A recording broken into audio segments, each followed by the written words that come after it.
एक प्रेम था जो स्वर्ग से आया मगर धरती पर पला। एक प्रेम था जो छल से शुरू हुआ मगर सच्चा निकला। और फिर एक विदाई हुई जो इतिहास बन गई।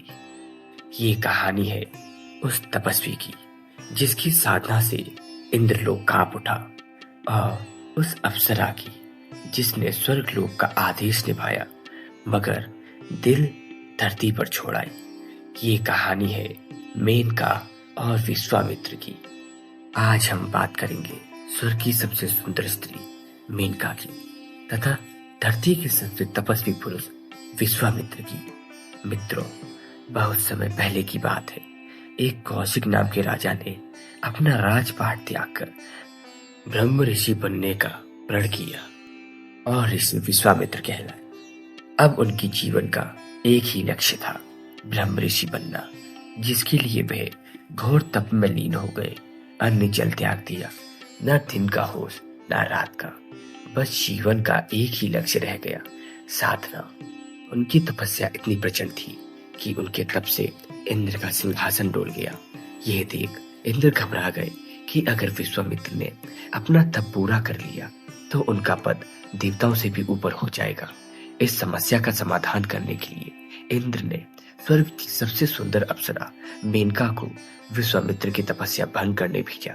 जब मेनका उस तपोवन में उतरी जिसमें विश्वामित्र तप कर रहे थे तो स्वरों की ध्वनियां गूंजने लगी, पक्षी चहचहाने लगे, झरने की कलकल ध्वनि और साथ में मेनका का मनमोहक नृत्य, मानो स्वर्गलोक धरती पर उतर आया हो।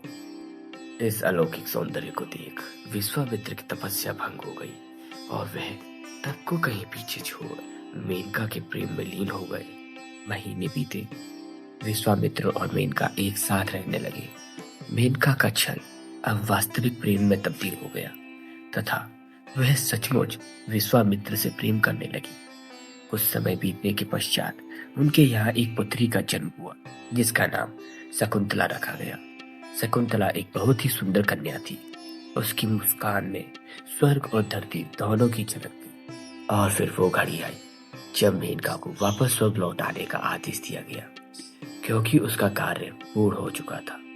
मेनका यह आदेश पाकर अत्यंत दुखी हुई, किंतु उसे जाना पड़ा। मेनका ने शकुंतला को कर्व ऋषि के आश्रम में छोड़ दिया और चुपचाप बिना कुछ बताए पुनः स्वर्ग लौट गई। जब विश्वामित्र को सच्चाई का पता चला तो उनका हृदय रो उठा। क्रोध, दुख और अपमान सबने मिलकर तूफान सा खड़ा कर दिया उनके जीवन में।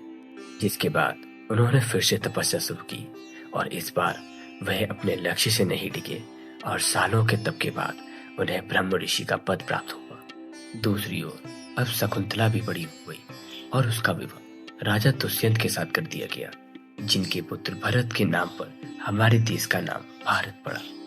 तो यह थी उस प्रेम की गाथा जो प्रेम से शुरू हुई, छल से टूटी, मगर अंत में एक वंश को अमर कर गई।